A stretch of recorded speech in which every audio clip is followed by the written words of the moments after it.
Hey viewers, welcome back to our channel.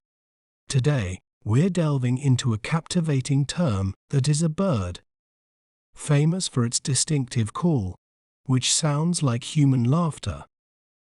Well, how do we say its name correctly? We may pronounce it as Kookabura, Kookabura, Cook, Bur, Kookabura. They are the largest member of the kingfisher family, but unlike kingfishers, they feed on small mammals, insects, and reptiles. Isn't it fascinating how breaking down a word can make it clearer?